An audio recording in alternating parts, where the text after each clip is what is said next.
when I think about a funnel, an opt-in funnel, there's three parts to it. There's the piece of Catalyst content. What is that going to be?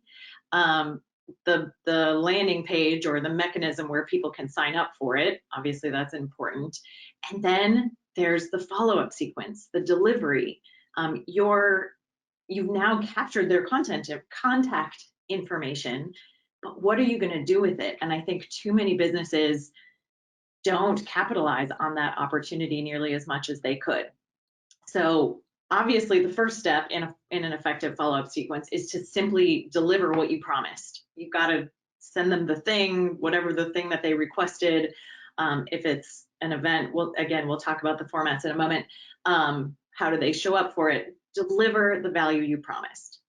But beyond that, you have an opportunity to walk them across a bridge, basically. And at the end of or at the result of a follow-up sequence, I always want to have a call to action and calls to action throughout. That is the goal. But the content of that follow-up sequence still needs to provide value. So here's what I do. I often remind people that as much as someone signed up for something, maybe they downloaded it, maybe they read some of it, maybe they showed up for it, but a lot of those folks probably didn't get as far as you might think. They didn't read every word. Statistically, we know this, is that people don't spend as much time, they don't know the information as well as you do. So the follow-up sequence is an opportunity to reiterate some of those things, some of those points.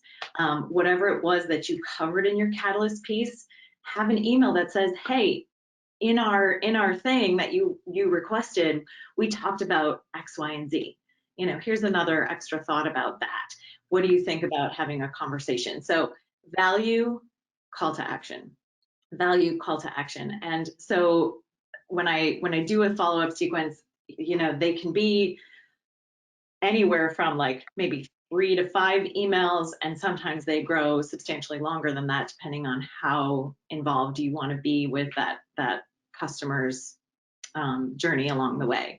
Of course, going back to the water park, rather than having a forever long sequence, automated sequence, you give them a chance, and depending on what happens in that first 2 weeks ish, again 3 to 5 to 7 emails, then do something else with them. And in my world, we put them in the lazy river, right? And keep them moving, and then give them another opportunity later.